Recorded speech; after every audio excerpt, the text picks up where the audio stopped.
everybody, and welcome back to the test screening. My name is Chloe. And my name is Billy.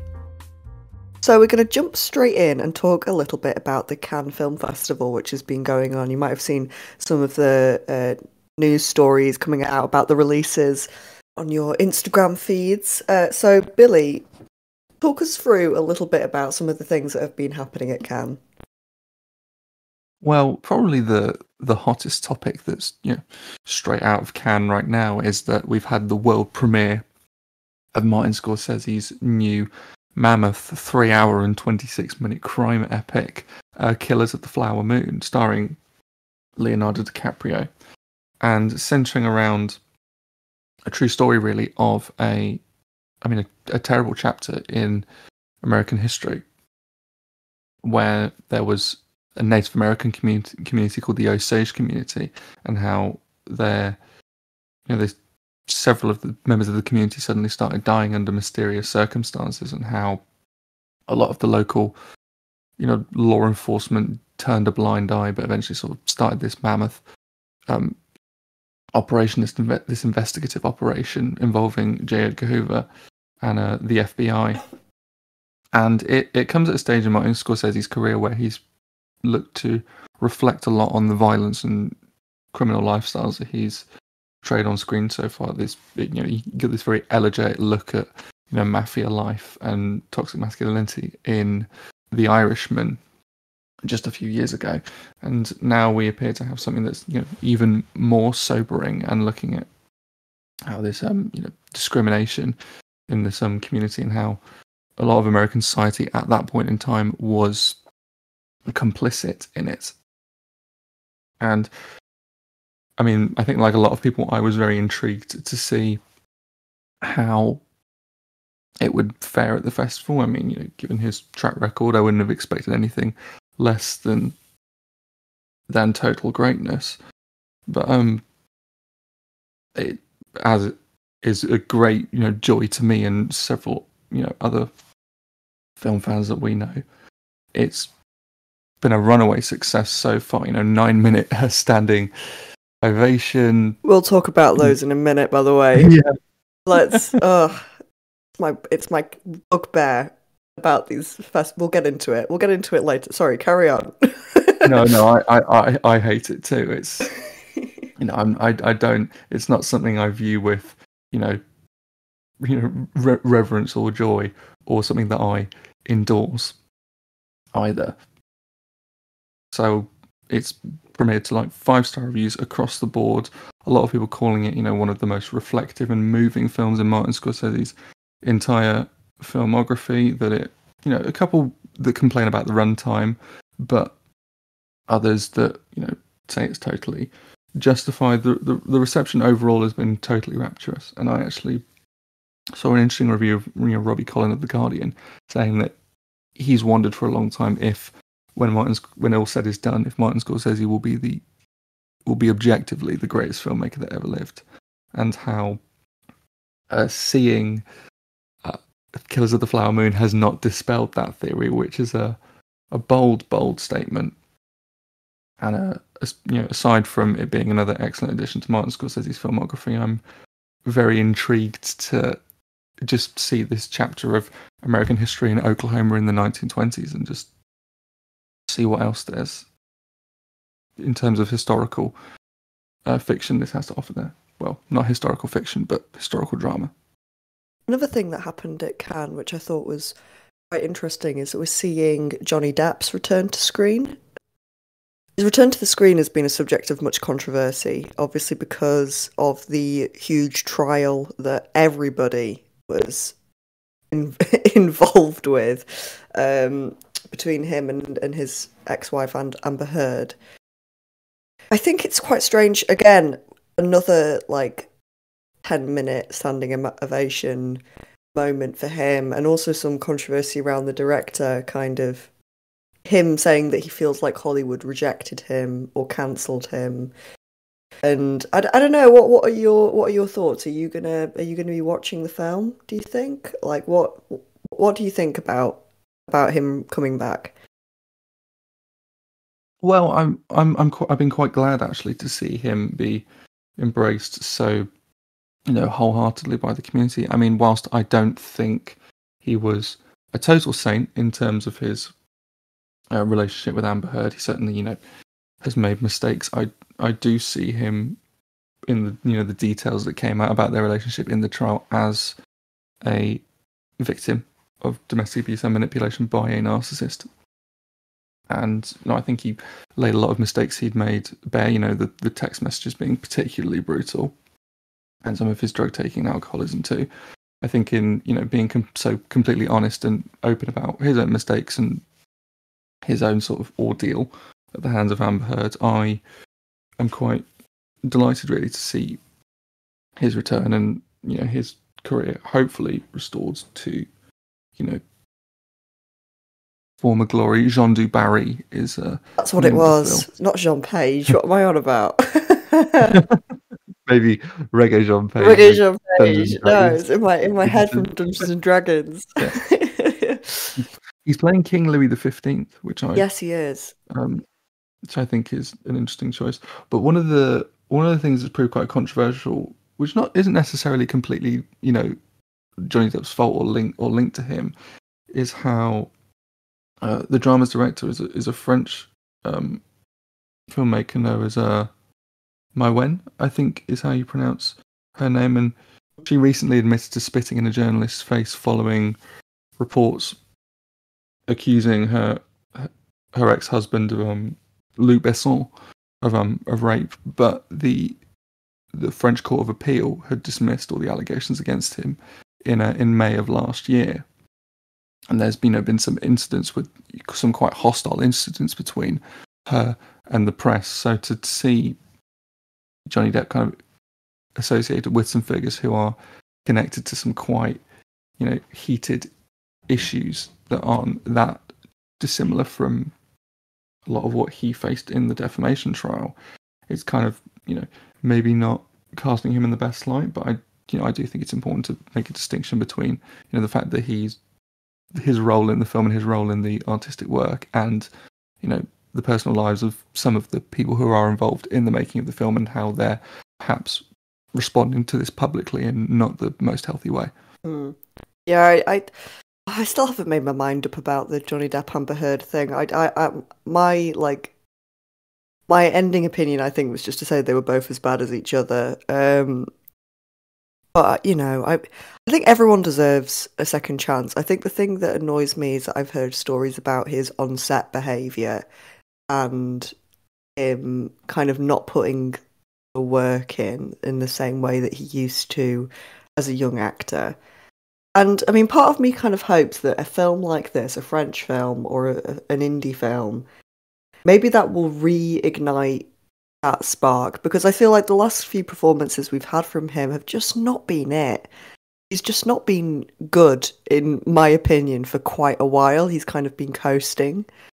And, I've heard stories of like him getting lines fed through earpieces, being high on set all the time, those kind of things, like just having a bit of an attitude.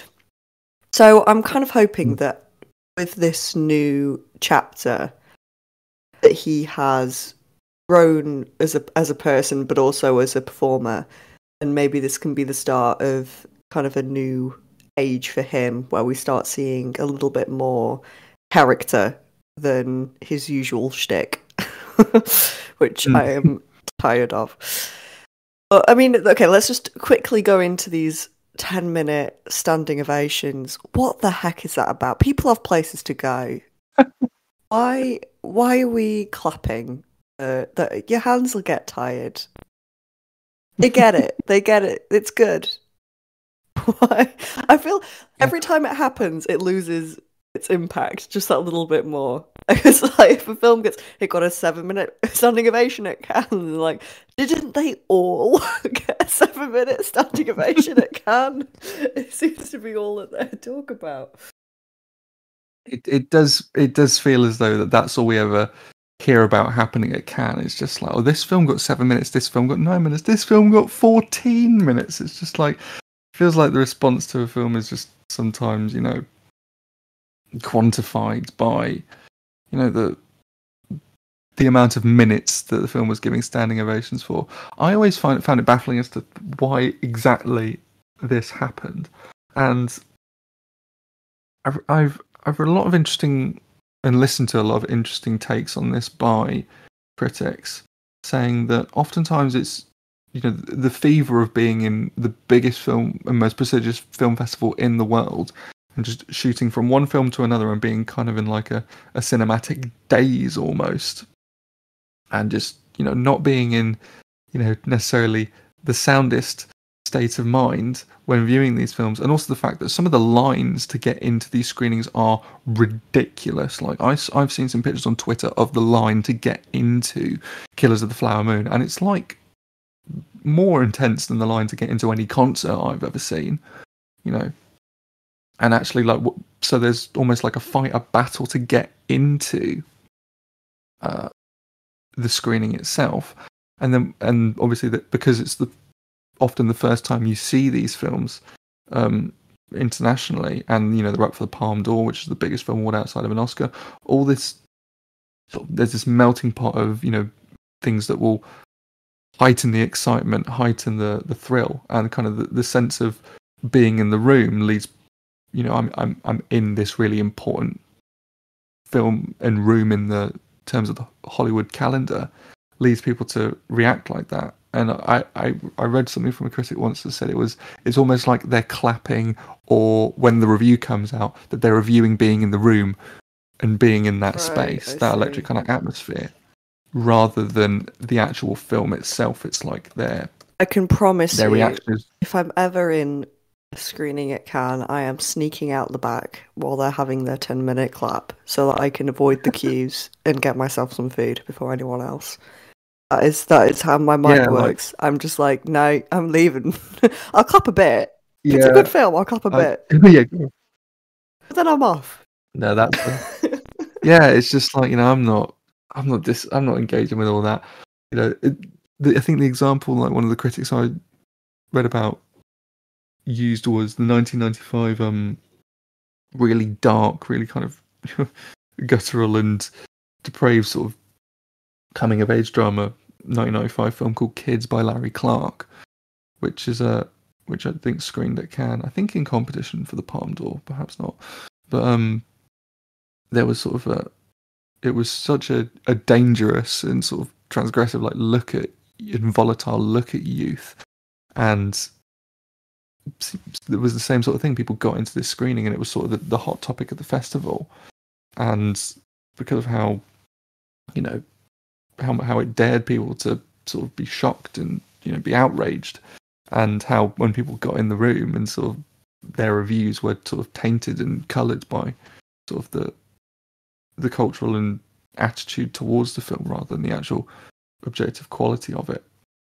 And he got one of those big standing ovations as well, I think. But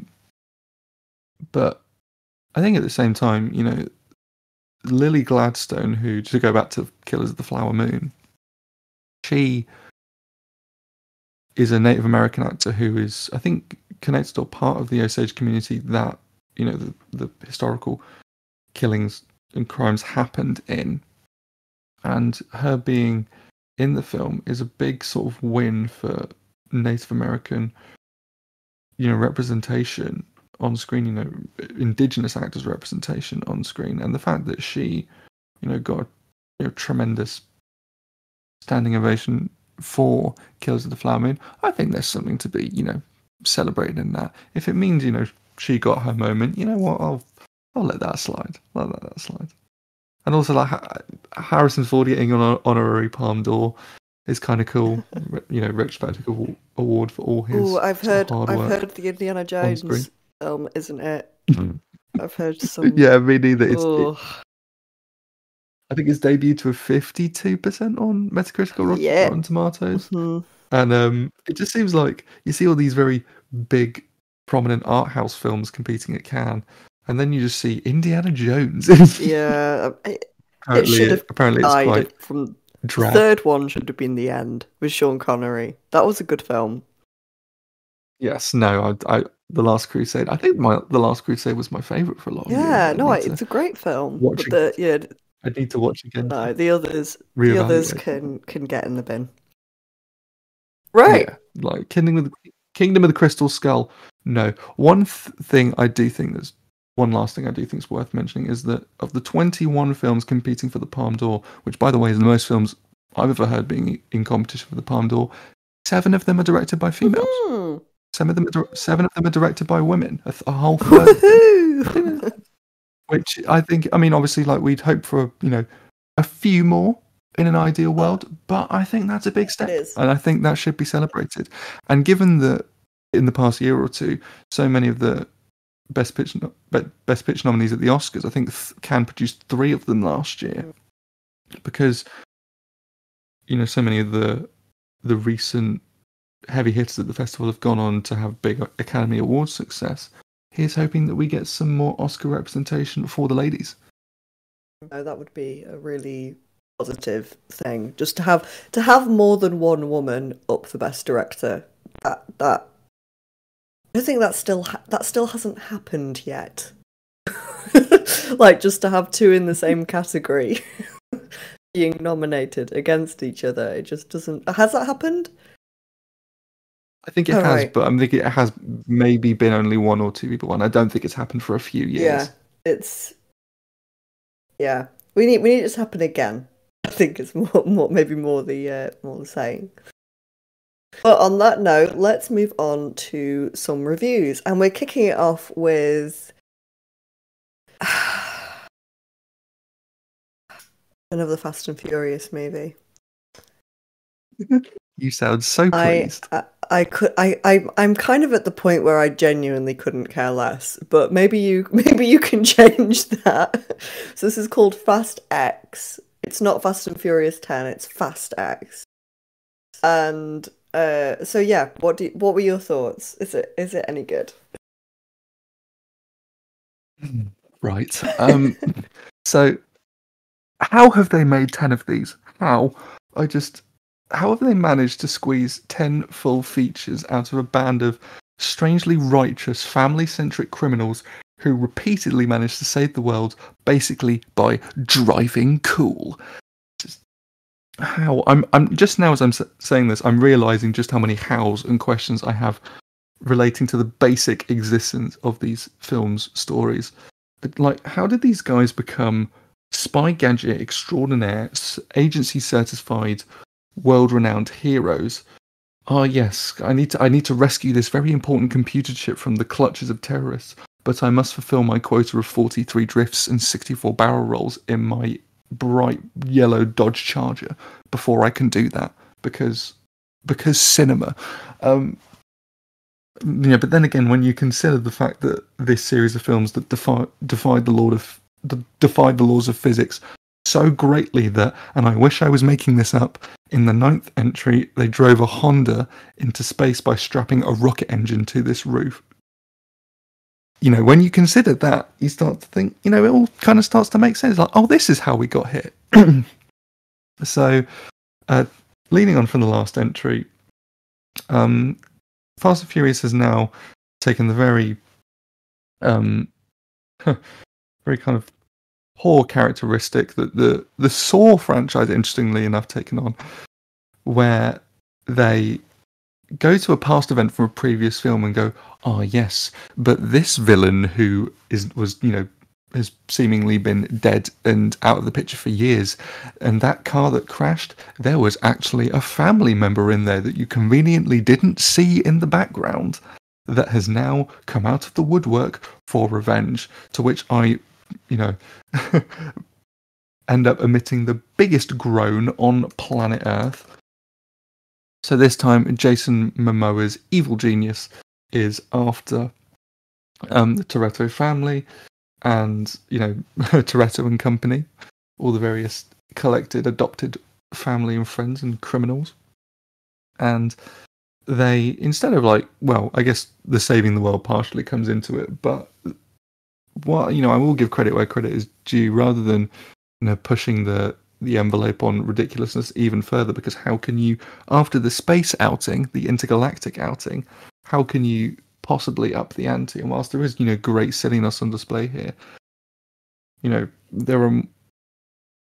a greater effort here to put emphasis on the family stakes and the actual, potential danger this puts on the family and their sort of livelihoods and their children and their familial ties and everything, which I appreciate and I think is a positive direction to go in, rather than just upping that action craziness, upping that ante continuously until you've hit the ceiling and you've got nowhere else to go. And I think in general, it goes over reasonably well in the early stages of the film, but it's mostly undermined by the fact that Jason Momoa's villain is such a bombastic caricature who's impossible to find menacing or take seriously, that it undermines a lot of the power of the central conflict, and he's portrayed as the devil, whereas actually I don't find you very devilish, matey.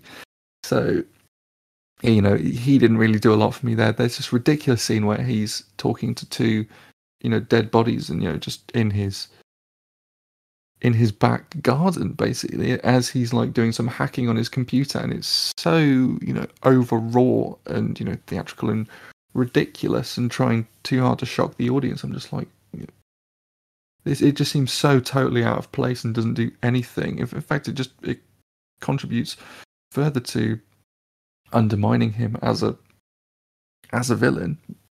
And you have in general the long-standing things with the Fast and Furious franchise, where you have like the fetishization of celebrity cameos, this obsession the franchise seems to have with compiling as many action heroes and zeitgeisty stars on screen as possible, in the hopes that it will give the film its cinema cred.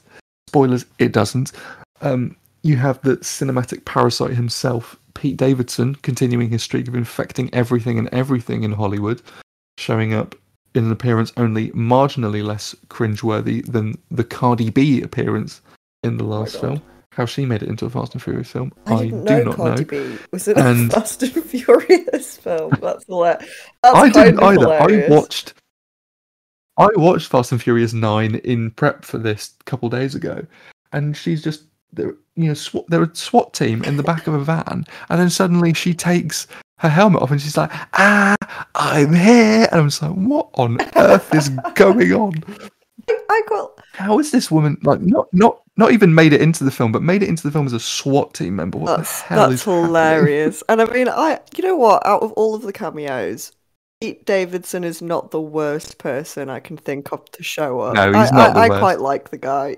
I don't mind him showing up. Yeah, no, I do generally like his work. Maybe Cinematic Parasite's a bit too strong. If it was James Corden, maybe that'd be another story. Yeah, but it is just like, wow, you show up in everything, and now you're just showing up here for like one scene, and then nobody's going to mention you ever again. You have Brie Larson doing serviceable work, but she's proving completely disposable in terms of plot.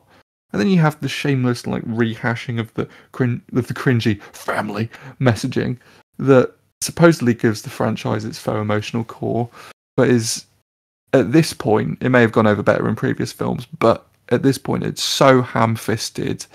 It makes the exposition scenes in Gerard Butler's Plane look like a Tennessee Williams play.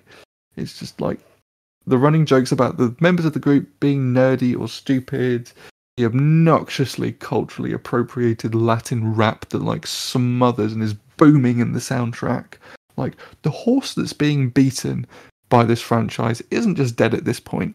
It's a pile of bones that will be ground up into a fine dust and snorted so the writer can come up with another sequence of a car driving almost 90 degrees down a dam to try and escape a fiery explosion. And again, for a third time, I wish I was making this up. And there was a lot more plasticky CGI stunts in the last entry. And I will say that there are more actual physical stunts and crunchy, sort of impactful hand-to-hand, fight choreography in this, and the CGI and explosions are a bit less egregious in this one. And I, when I completely turn my brain off and just submit myself to it, I do find that there is still some fun to be had here. But plot-wise, there is just so little new stuff, and new and interesting story or character developments to be had here, that I'm just really done with this franchise at this point. I mean, considering all I've previously said, maybe a C is surprisingly high, but it's not I guess objectively, it's not the worst thing I've seen in recent times, but it just baffles me that it's still going. How far from the original film has the franchise come? Were they spies in the first one? I haven't seen any of them, I'll admit. They just never appealed. They've never appealed to me. But I always thought that they were about racing, and now they're about spies. They were about racing. They were about street racing and had actual interesting driving choreography and actual plausible stunts. But now, I think at some point around 5 and 6, actually 4 as well, they started to be, because Paul Walker's character is an undercover cop. That's always been a factor in it, and I think as things got more and more overwrought and overblown in terms of going up against criminals and stuff, they try to just make this bigger and bigger in terms of action. And how do they make it bigger and bigger in terms of action? By turning everyone into Not spies. very discreet So spies. it's I'm like finding some flaws in in yes, they're about the least covert spies on the planet, which I find endless amounts of amusement in. So it's gotten very far from what initially made the franchise appealing. There was a balance in sort of 5, and I think 5 was the apex and was really entertaining, but also just, plausible enough in its crime aesthetics that it was still, entertaining. But now it's just ridiculous. Yeah, I think even though I've not seen it, I think I can agree on that. I think 10 installments of any franchise is maybe too many installments. But we're going to move on to something a little bit more interesting, and this is the new Ari Aster film, the A24 horror juggernaut is Ari Aster, and it's called Beau is Afraid. And I've heard a lot about this film, but I'm really curious to hear what your thoughts are. So take it away. Ooh, I've been dying to talk about this one, and I've been very excited about this film for a long time, given how much I love Hereditary, and am a great admirer of Ari Aster's work in modern horror and what he's done to elevate horror in recent years. Wasn't a tremendous fan of Midsummer. I had quite a few issues with it, but even in the film's best sequences and in the craft on display, it was clear that he was still operating at a level that few, if not, no other modern horror director currently is, except for maybe Jordan Peele. But given that Midsummer was sort of more audacious and ultimately not entirely successful with that, there was kind of trepidation in my mind as to whether or not he was going to pull off another home run with Beau is Afraid. And, it's proved very polarizing with audiences indeed. And I was super excited to see what he had on offer here and how it was going to react to it. So I went in with an open mind and just let it just whisk me away. So firstly, Beau is Afraid centers around Joaquin Phoenix's the titular Beau. He's a man who is sort of trapped in himself and trapped in a state of perpetual, destructive anxiety disorder and just frozen in this adolescent state. It's implied at the start and alluded to the fact that he has a very, very overbearing and toxic mother who has sort of left him with, lifelong emotional issues.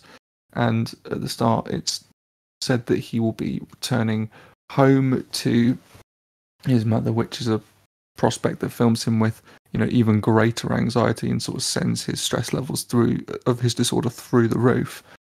And his kind of therapist, interestingly, writes, he's speaking to him in his session, and all he writes on his notes is just guilt. And so then, as he prepares to leave and fly to his mother's, a sort of stressful, sort of spanner in the works event, which may or may not be real, sort of throws, proceedings into disarray, and from there, Beau embarks on a strangely abstract, metaphorical, Kafka-esque odyssey to try and get home and restore some sort of connection with his mother. And as he goes on that, we sort of delve into his psyche and his own sort of feelings surrounding his relationship with his mother. And, you know, are presented with, you know, innumerable very strange and surreal scenarios. And I won't say, you know, any more sort of details of the plot, because I want the weirdness of people to discover the weirdness of the film for itself. But I have to say, I haven't seen a film in recent memory that was as unwaveringly committed to an, you know, a huge abstract vision like this, or is as staggeringly, unabashedly bizarre as Beau is Afraid. It's no exaggeration to say that this is one of the weirdest films I have ever seen in my entire life. And I can think of few films that I've ever watched that ask their audience to make this much of a tremendous mental leap in order to get on side with what the film is doing narratively, thematically, and embracing the stylistic wavelength that it's operating on. You know, and to say this film is divisive would be the understatement of the century. You know, people have said, you know, it's a masterpiece and one of the best movies of the year. Other people have said it's one of the worst and most insufferable things they've ever witnessed in a cinema. And, you know, to me, it's taken me alone, you know, several days to decisively pin down how I personally feel about it. And having mentally dissected it for a few days now, and cooled down from the initial shock of the weirdness, I can quite confidently say now that I think it's quite good, and I grow to like and admire it more the more time I dedicate to thinking about it. Although the reasoning, you know, that lands me at that conclusion isn't, you know, super simple or straightforward, and it's not without its flaws and lingering questions, but I think there are a number of reasons it ends up working as well as it does. And the first is that the main reason I disliked Midsummer was the combination of it being super bloated in terms of length at 2 hours and 20 minutes, with long sections that just felt just elongated to the point of just, you know, frustration from me, and the relationship toxicity subtext feeling too divorced from the in the moment horror narrative with the cult. It just felt like that horror element of the story and the, you know, interplay between the characters on screen wasn't pulling out that subtext, which made the overall journey feel that much more tiresome and exasperating. Now, with Beau is Afraid, we get something that's even longer. It's just under 3 hours in length. And despite the indulgence in length there, I didn't actually find this anywhere near as patience testing as Midsummer. Because despite how seemingly random some events in it are, well, quite a lot of events in it are, upon reflecting, save for maybe one or two scenes that I haven't quite made heads or tails of yet, they still leave me slightly baffled.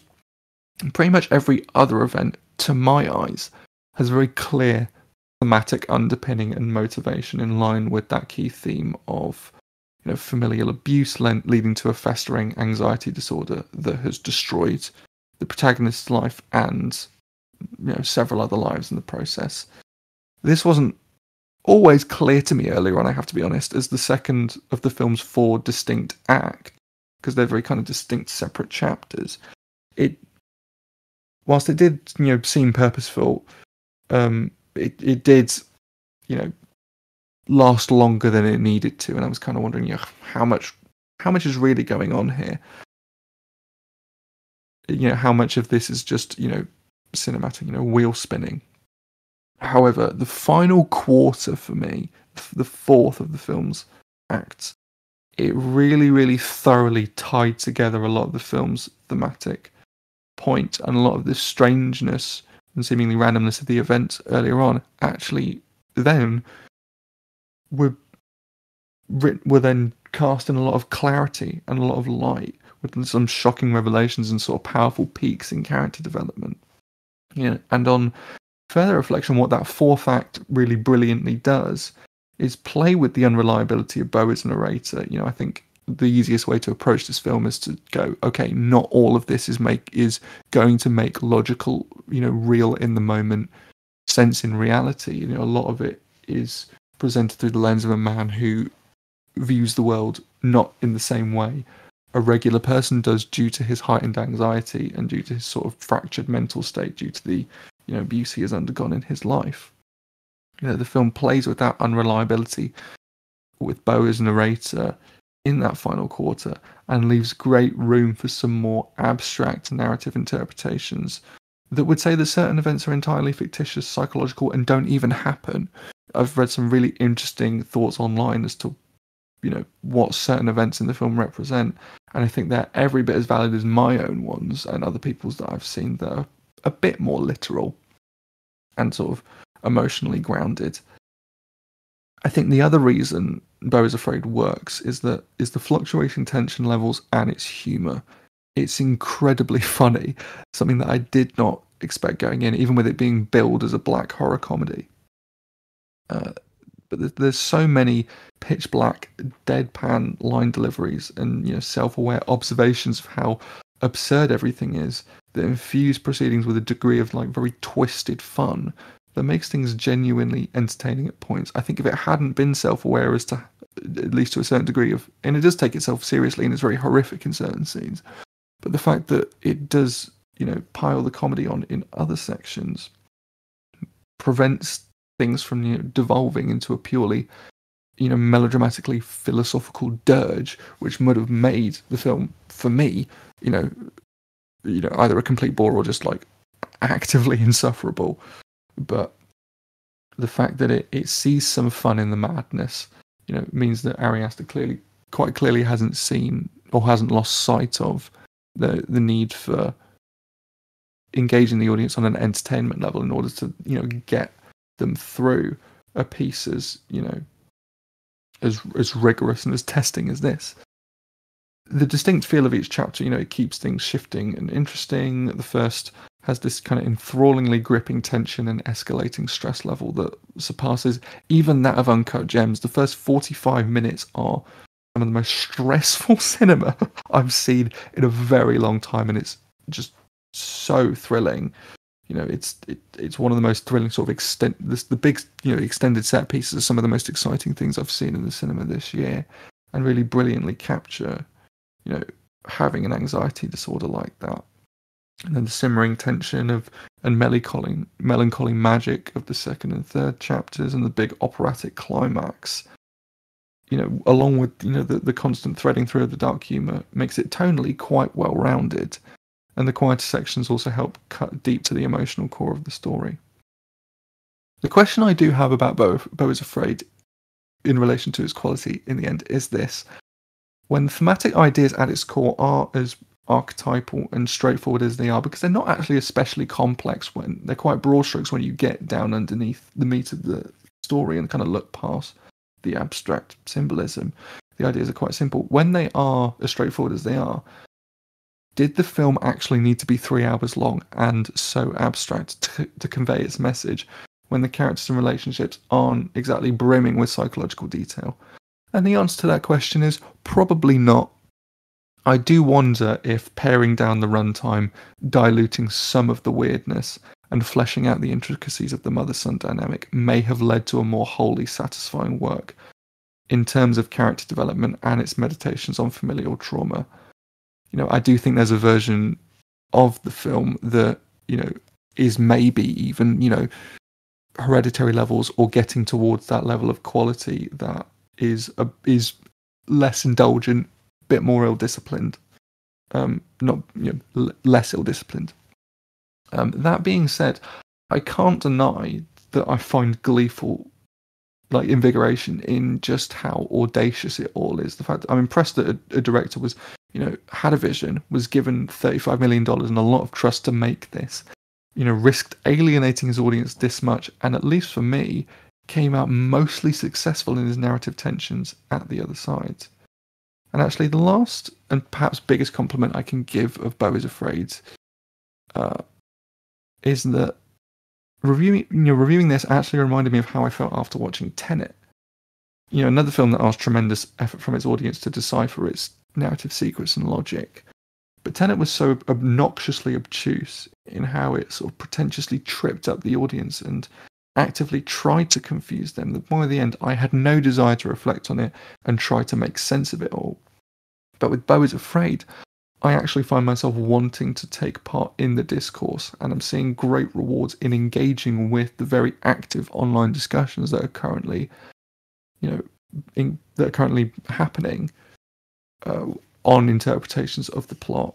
And I think that proves that, one, it's interesting enough to sort of warrant that kind of response, and has staying power, and has meant that Ari Aster has struck the right balance in keeping the discussion alive with ambiguity, but also letting the messaging spill forth enough that it doesn't become buried under cryptic nonsense that is just frustratingly difficult to decipher. And I think that alone, along with the film's other achievements, it should be applauded for that reason.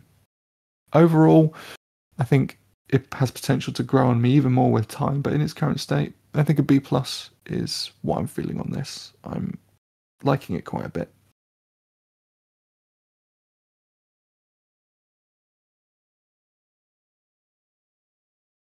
Nice. It sounds like it's an improvement on Midsummer for you, which is, the right direction, I guess, that you want a director to be going in terms of like interesting. I don't think I was What did you formally rank Midsummer, grading just out of films interest? and writing a viewing diary like I am now at that time. I think I've always said over the years that I should try Midsummer again, just to see if, after having lots of people say how much they like it. But I do agree with you though. I like Midsummer, but I do agree with everything you said about it there. And this sounds like a really interesting addition to his filmography, to Ari Aster's filmography. I was just going to say my current feelings around Midsummer would probably leave it at a C on my current rating scale. Okay, so this does rank a little bit higher than that. Okay, talking of Scorsese, we're now going to talk a bit about Raging Bull. So why are we talking about Raging Bull? There's been is there a re-release? What's restoration and cinematic reissue of what is largely considered to be one of Scorsese's greatest cinematic achievements, and one of the greatest works of American cinema, and one of, if not the best, sports drama or boxing film ever made, 1980's Raging Bull, winner of the won Robert De Niro his leading actor Oscar, and I believe it earned other Academy Awards. It was nominated for 8 Academy Awards, and yes, that was I thought it won for its editing. It did win for its editing. It's also viewed as being one of the best edited films of all time, which is a applaud it richly deserves. I mean, I'm not sure if it's an exact anniversary. I mean, it's been 43 years since the release of the film, which seems like an unusual number to sort of pull out as being time to re-release a film of this sort of stature in cinema history. But I don't think there's ever a bad time to revisit a film as classic as Raging Bull. So, biographical drama based around the life of one of the greatest middleweight boxers in history, Jake LaMotta, who, despite his prowess and success in the field of boxing, was a total animal in and out of the ring. He was a known domestic abuser and routinely attacked pretty much every member of his family, and was a complete animal and feral human and loose cannon who that violence and attitude extended into the ring, and how he fought and ended up despite the fact he achieved much boxing success in his weight division, it led to him essentially losing everyone he loved. And whilst Martin Scorsese wasn't actually even interested in boxing as a sport, he saw something in this character, and what I think after Robert De Niro was tremendously persistent in how much he sort of pursued. And when I think he read Jake LaMotta's book, and he's like, Mike, we've got to make this film. And Martin Scorsese was resistant, but in the end I think saw some narrative mileage that could go on with this character. And seeing this again was a real pleasure. I hadn't seen it in, I think, almost 10 years. And I think 2013, 2014, I remember watching it with my dad on DVD was the first time I had sort of seen it, and I thought it was incredibly powerful then. But seeing it now with a keener filmmaking eye has lent so many more insights into why it is such an amazing piece of work. And the first big takeaway I had from seeing it again was just how much of a pervasively aggressive and hostile atmosphere it establishes and maintains most of the way through. It's a bruising, physical, and assaulting viewing experience. And, the shouting and exacting verbal interjections that come from all angles in group conversations in and out of the ring, and how these sounds overlap and overwhelm in the mix. It's like they're inescapable. The tone and delivery of the dialogue is like subtly combative, even in party celebrations or familial dialogues. You get these leering from a distance POVs as Jake obsessively spies on his wife's behaviour, compulsively believing her to be unfaithful to him. The portrayal of the sport as well is the most thorough and brutal deglamorization of boxing ever shown on screen. The thunderous, slamming sounds of the punches that you feel with every fibre of your body. You're feeling you're being hit around the head and chest every time they land a thumping punch. The persistent, unflinching close-ups of blood, sweat, and saliva spraying off and pouring down the bodies of the fighters. The camera being claustrophobically close and dancing in and around the punches and swings. The rapid barrages of cuts as a fighter unleashes a flurry of devastating punches in quick succession on a fighter, and how you see like these quick, very sort of small mini montages almost of these flurry of punches, connecting with their faces and sort of knocking them for six. Incredible editing by Scorsese's longtime editor, Thelma Schumacher, perhaps her greatest work in the editing room.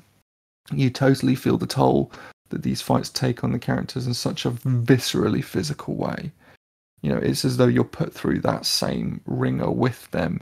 And boxing had never been shot like this or portrayed as so bestial and gruff and vicious on screen. None of the, and whilst I love Rocky, none of the inspirational theatrics of Rocky and the big heroic music. This is boxing as brutish thuggery, as as purely violent as one could portray it as on screen. And it's vital for the wider context of the character study too, because we're seeing how a violent and bullying man is essentially having his attitudes and behaviours in his personal life enabled by his participation in a violent sport. And it's well documented how much of a powerful examination of toxic masculinity and ingrained hatred and jealousy Raging Bull is. It's perhaps the greatest ever on-screen distillation of that, with perhaps Robert De Niro's greatest and most searing on-screen performance ever here. But what really struck me on this second viewing is how important the moments of stillness and intimacy and quiet are, how important and powerful they are in contrast with the volatility of the story. There's a really excellent scene early on where it's sort of at the start of Jake and Vicky's relationship, as they're lovingly embracing, kissing, and it looks as though it's in the run up to a fight for Jake, and it's looking though they may have sex prior to him going out for the match.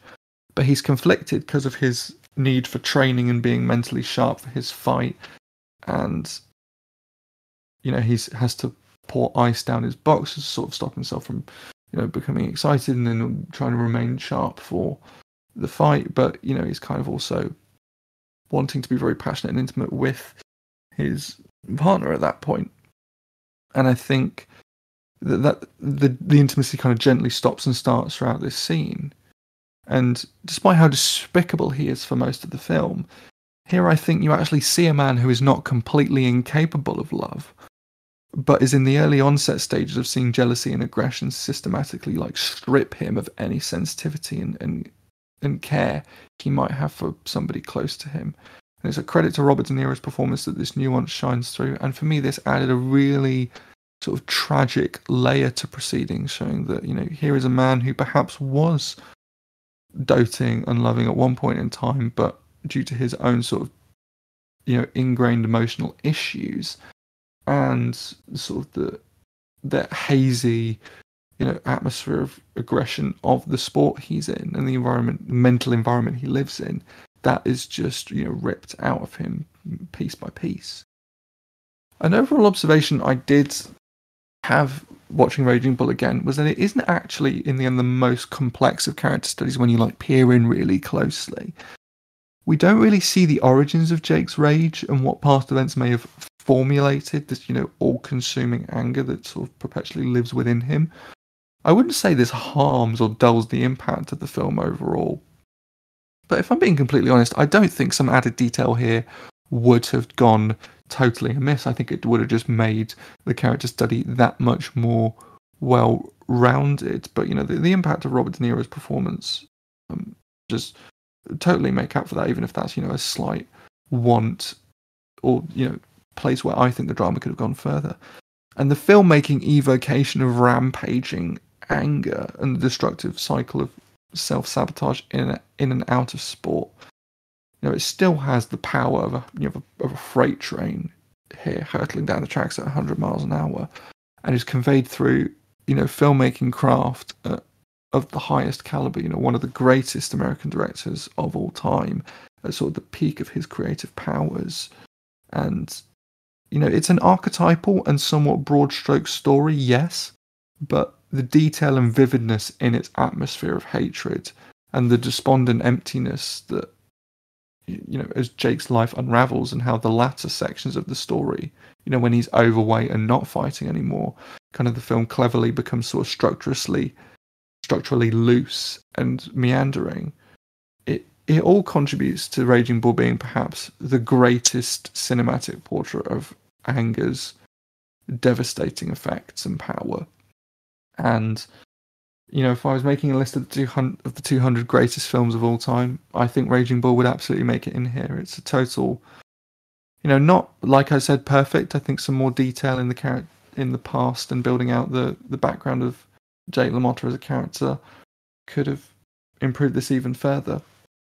But I do think that it still stands today as, a total masterpiece and the greatest sports drama ever made.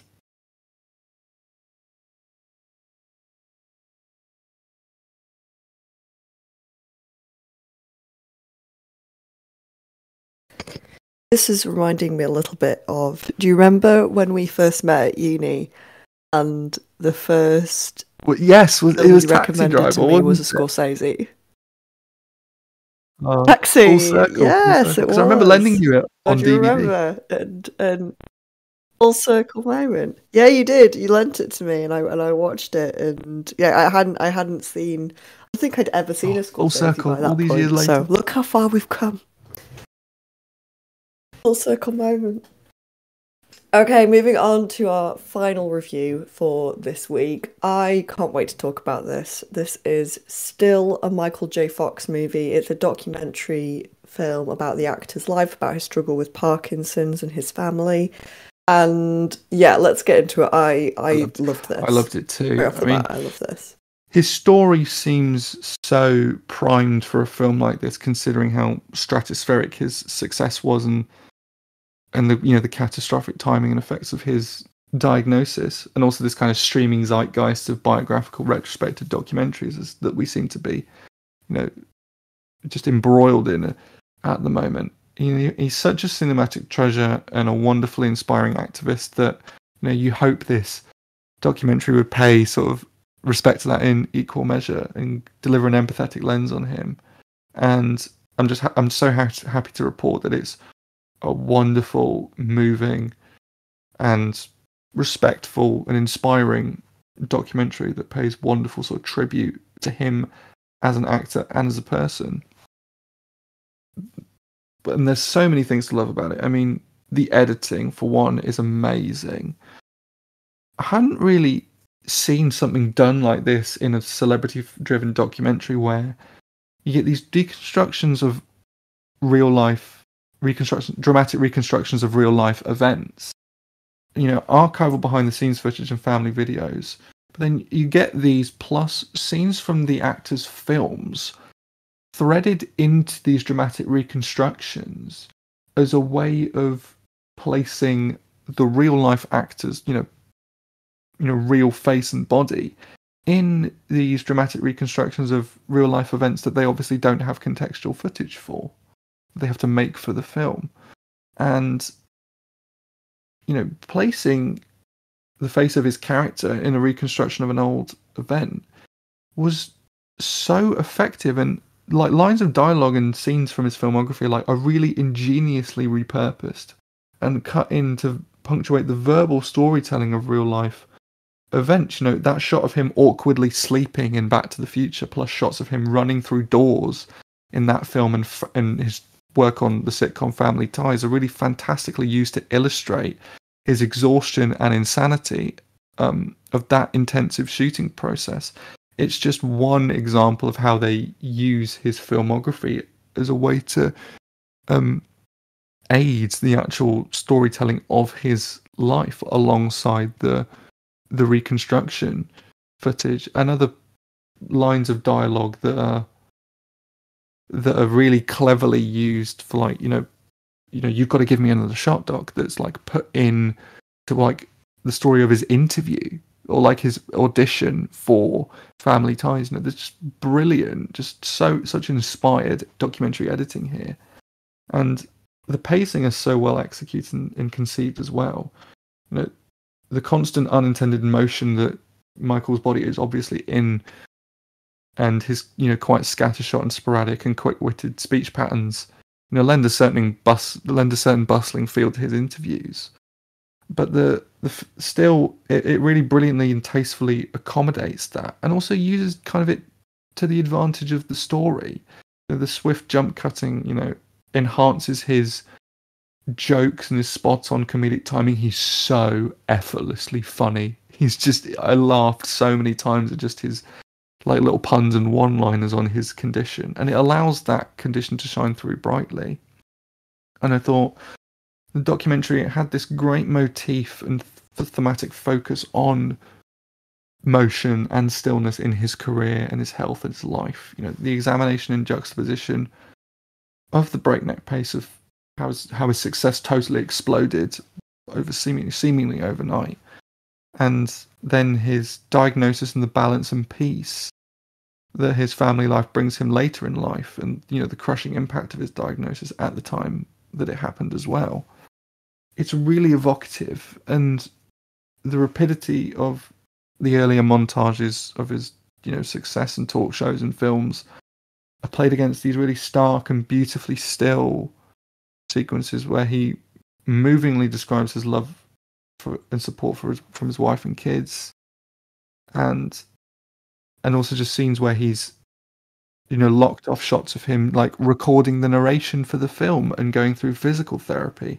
The use of movement and motion in the camera work and the edit is such a wonderful storytelling technique that feels so naturally connected to the subject matter of Michael J. Fox's life and his Parkinson's condition. As mentioned previously, he's incredibly funny, and his gently mocking humor is just, it's so great to see someone talk not bitterly about something that they would have every right to speak bitterly about. His persistently optimistic and reverential outlook on his good fortune in Hollywood plus his fight against Parkinson's in equal measure is so inspiring, and a real highlight of the film was the tremendous honesty that's exhibited on screen. For Michael J. Fox and the film to let the audience into the struggles of his falls, his physical therapy, the assistance he requires to record the film's narration, the strains that his disease puts on the filmmaking process, and the strains at times that the interview puts on him. For the film to examine that so openly is, very heartening and moving, and is balanced both from an ethical and emotional perspective.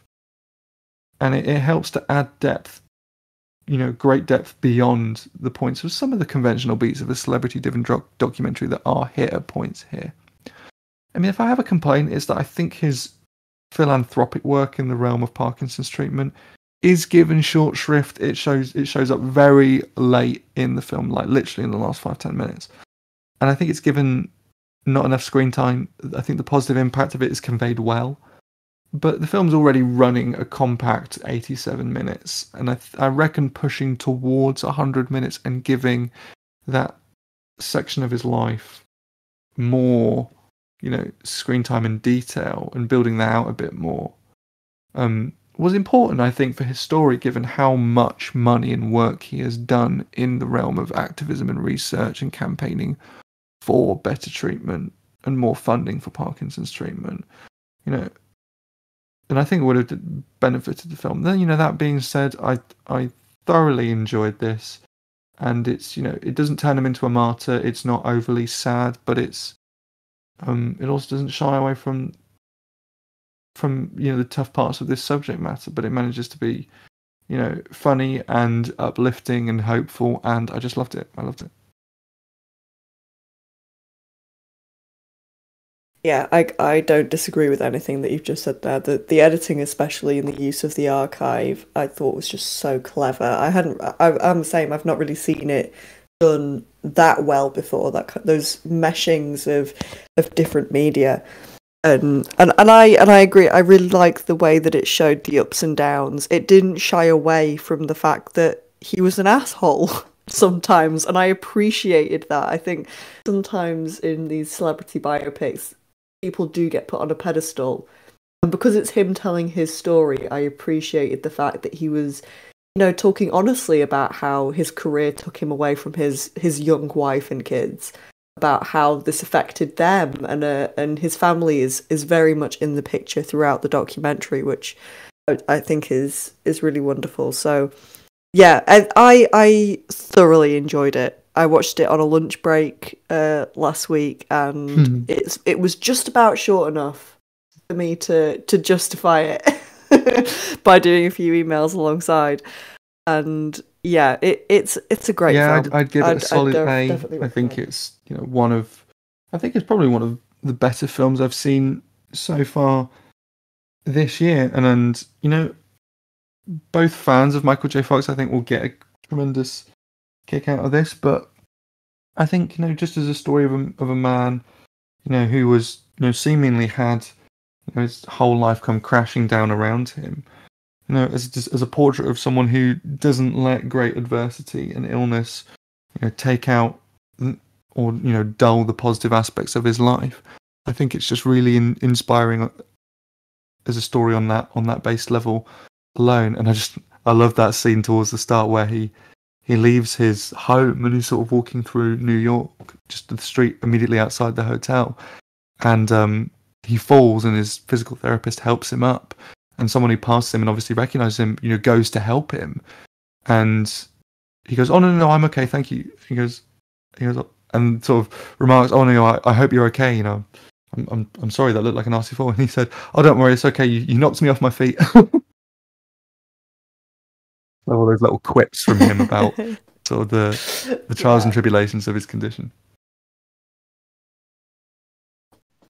So yeah, thank you for that. That's a really good one to end on, the first A of this week. And next week we're having a little bit of a break, aren't we? But do we know roughly what we might be talking about the week after? I think we do. We definitely know a couple. I think that just work and family commitments this week are making things a little bit tight on the schedule to get to the cinema. So we're going to regroup next week for a quite varied lineup. We've got Zissou, which is a German sort of very gnarly, gritty war action film, which is getting sort of a lot of love in the indie scene, which is coming to cinemas this Friday. We've also got the new live action version of the Little Mermaid with a black lead, I think. So I'm very interested to see that, and if that factors into the storytelling approach. And we also have on Thursday, I am seeing for the very first time Tommy Wiseau's infamous The Room for a 20th anniversary screening at the Watershed. That's on Thursday, actually, for 2 nights. I'm at the 5:30 screening. There's also an 8 o'clock screening. It's got a Q&A with the one and only Greg Sestero of the famous Incredible. Mark. So it'll be. Oh my God. I think he's there in person, so it'll be great to have him there. I'm suspecting so many spoons will be flung at the screen. I was going to say, bring your spoons. I'm so excited just to see what all the hullabaloo is about in person for the first time. I can't believe you've never seen it the whole way through. I mean, I know it's difficult to get. It's difficult to find in full.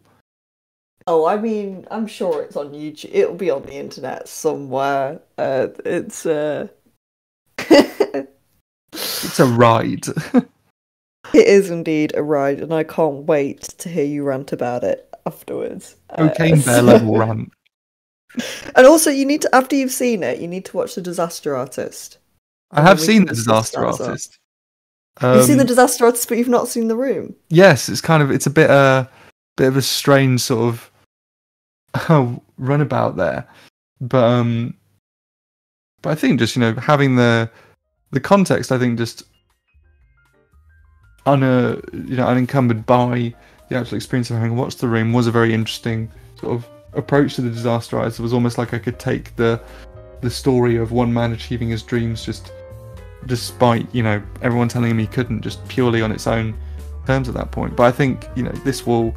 I would love to, because I have the Disaster Artist on Blu-ray. I will love to see The Room and then go back to The Disaster Artist having seen it, and just hopefully that will shine new light on certain things. Absolutely. Well, I can't wait to hear your thoughts. That's it for this week. Please like and subscribe on Apple Podcasts, Spotify, and follow us on Instagram and TikTok. And we will be back not next week, but the week after. Bye! Bye.